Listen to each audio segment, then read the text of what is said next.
Ontem nós mostramos aqui no Band Cidade a reclamação dos moradores do bairro Caçapava Velha, em Caçapava, que há 30 anos esperam por asfalto nas ruas.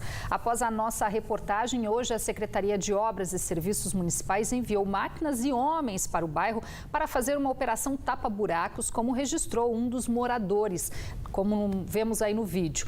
A falta de investimentos na pavimentação, com essa falta de investimentos, os moradores são obrigados aí a conviver com poeira, lama e alagamentos em dias de chuva como hoje. E a gente espera que o problema seja efetivamente resolvido. Em São José dos Campos, o vereador Valdir Alvarenga, do Solidariedade, propôs um projeto polêmico. Ele defende que a ideologia de gênero não seja disseminada pelos professores nas escolas da rede pública e particular da cidade.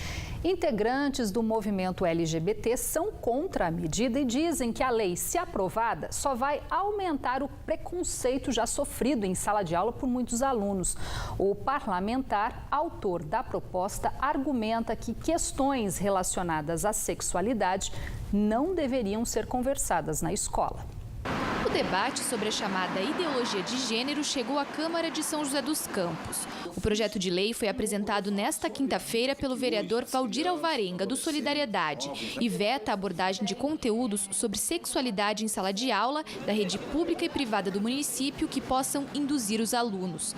Pela proposta, fica proibida qualquer prática por parte do professor que possa desvirtuar o desenvolvimento natural da personalidade dos estudantes, de acordo com a identidade biológica deles. Devido à faixa de idade dessas crianças, eu acho que é inoportuno você estar falando dentro de uma sala de aula questões sexuais. Eu acho que cada coisa ao seu devido tempo. Tem que respeitar o lado biológico, psicológico dessas crianças que não estão preparadas ainda para estar ouvindo essas questões na escola. É preferível aplicar as matérias. A expressão ideologia de gênero é usada para definir que não existe apenas o gênero masculino ou feminino.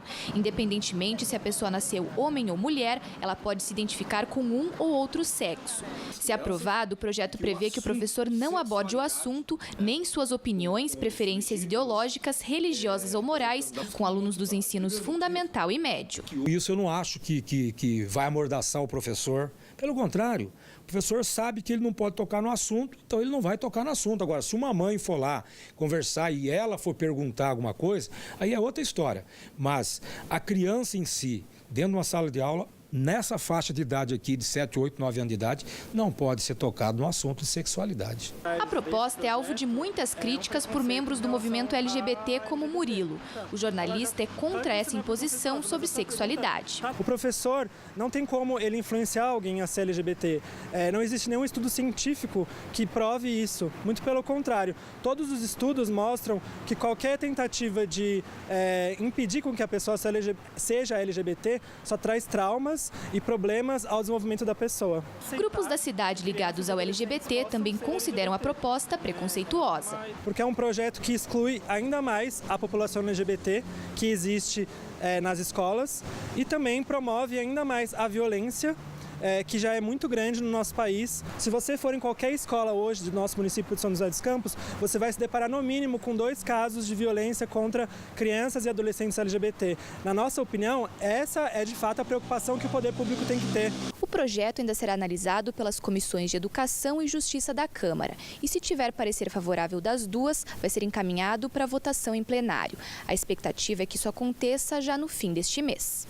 Para virar lei, a proposta precisa da aprovação de 11 dos 21 vereadores da Casa. Mas o Ministério Público está de olho e acompanha o processo. O promotor da Vara da Infância e da Juventude acha a proposta questionável, principalmente porque se trata de um tema que deve ser tratado na esfera federal. Você restringir a matéria educacional no âmbito municipal, ela, de certo modo, bate, vai de encontro à ideia de democracia na gestão democrática da educação. É preciso que pais, que alunos e que gestores, dentro do âmbito escolar, também possam decidir o conteúdo. Nessa questão, há muito radicalismo de ambas as partes. Talvez o melhor caminho esteja na discussão, no diálogo e no debate. Diálogo sempre, né? A crise econômica e o desemprego aumentaram a preocupação com um problema que ainda desafia as autoridades no país: o trabalho infantil. Segundo um levantamento do Tribunal Regional do Trabalho da 15ª Região, o número de crianças e adolescentes trabalhando cresceu cerca de 6% nos últimos 2 anos no Brasil, totalizando 3.300.000 menores, realizando funções em situação inadequada. Com a proximidade do fim do ano, em que aumenta a oferta de trabalho informal, as ações para combater o trabalho infantil foram reforçadas em Taubaté. E para falar sobre este assunto, a gente recebe aqui no estúdio a Renata Almeida, que é coordenadora do Centro de Referência Especializada em Assistência Social da Prefeitura. Boa noite, Renata. Obrigada pela sua presença aqui no Band Cidade. Renata, é um trabalho de conscientização, né? Qual é o objetivo? Inclusive, uma ação já foi realizada aqui hoje no shopping, né? Sim. O Programa de Erradicação do Trabalho Infantil, ele vem trabalhar para que a gente faça a conscientização da população através do repasse de informações, identificar os casos de crianças e adolescentes em situação de trabalho infantil e realizar o acompanhamento dessas famílias com vistas à superação dessa situação, que é uma situação de violação de direitos. E aí a equipe do CREAS faz o acompanhamento dessa situação, juntamente com o Conselho Tutelar e os demais serviços da rede socioassistencial do município. Você tocou num ponto importantíssimo, né, que é a informação. Como é que dá para identificar, para as pessoas que estão acompanhando a gente, né, quando que é caracterizado o trabalho infantil, essa exploração? As pessoas ainda têm muitas dúvidas, principalmente com o trabalho doméstico, né? Os pais ficam inseguros, se o que eu estou fazendo é certo. Então, o trabalho doméstico, se ele não oferece risco, se os pais estão ali monitorando e a responsabilidade não é repassada para a criança, não é considerado trabalho infantil. O trabalho doméstico não pode violar outros direitos, como o acesso à educação, como o direito de brincar, né, como o direito a participar de atividades de convivência na comunidade. Mas a gente tem em Taubaté um índice grande de mendicância, de crianças e adolescentes no trabalho informal em bares, em comércios, a situação de mendicância e a questão do tráfico de drogas também, né, que é um problema que a gente identificou em outros municípios do Vale do Paraíba, onde essa discussão tem sido levantada. As equipes fazem essa troca entre os municípios para a gente poder pensar em atividades que podem ser efetivas. Ou seja, é um perfil um pouco diferente do que acontece ainda nas regiões Norte e Nordeste, que a gente sabe que existe uma exploração de trabalho mesmo em outras funções. Aqui em Taubaté, então, a gente percebe essa participação, né, esse uso de crianças no tráfico de drogas, na mendicância. Falando em mendicância, as pessoas acabam, às vezes, se sensibilizando com essas crianças nos semáforos, aqui mesmo no shopping. E sendo que quando a gente estimula, né, esse tipo de ajuda, entre aspas, a gente acaba contribuindo para um problema social, né? O certo é não ajudar, né? De que forma as pessoas podem ajudar a combater efetivamente esse tipo de trabalho? A forma de ajudar é a denúncia, até por conta da dificuldade que as equipes têm, tanto do CREAS quanto do Conselho Tutelar, na identificação dessas crianças e desses adolescentes, né? Porque quando é feita a abordagem, geralmente já tem um adulto por trás, que já orientou, então a gente não consegue identificar o nome e o endereço para que a gente consiga acessar essa família.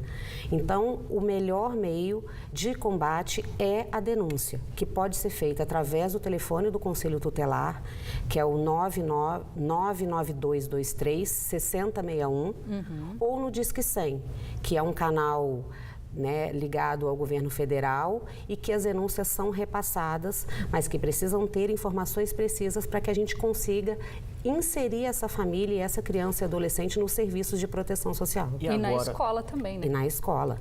Para isso, a gente precisa da articulação da rede, educação, saúde, todo mundo, né, no enfrentamento dessa problemática. E agora, com essa crise financeira, vocês observaram um aumento aí do número de crianças nas ruas? Às vezes o pai fica desempregado e acaba levando ou influenciando o filho para uma situação como essa. Vocês têm observado isso? Sim, a gente observa o aumento, mas acaba que as famílias não enxergam o trabalho infantil, né? A criança foi para a escola de manhã e à tarde toma conta do barzinho do pai. É uma situação de trabalho infantil porque um bar ou um comércio não é um lugar adequado. Essa criança poderia estar inserida em período integral ou em algum serviço de convivência e essa família ser amparada de outra forma do ponto de vista social. Tá certo, Renata. Muito obrigada pelo seu esclarecimento. Te agradeço. Boa noite. Obrigado, Renata.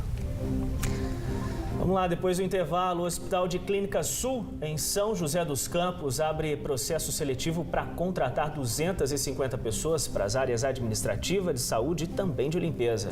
E ainda, de sertanejo a festival gastronômico, fim de semana chegou para você que não pretende ficar em casa. A gente traz as dicas da nossa agenda cultural. Agora 7h12.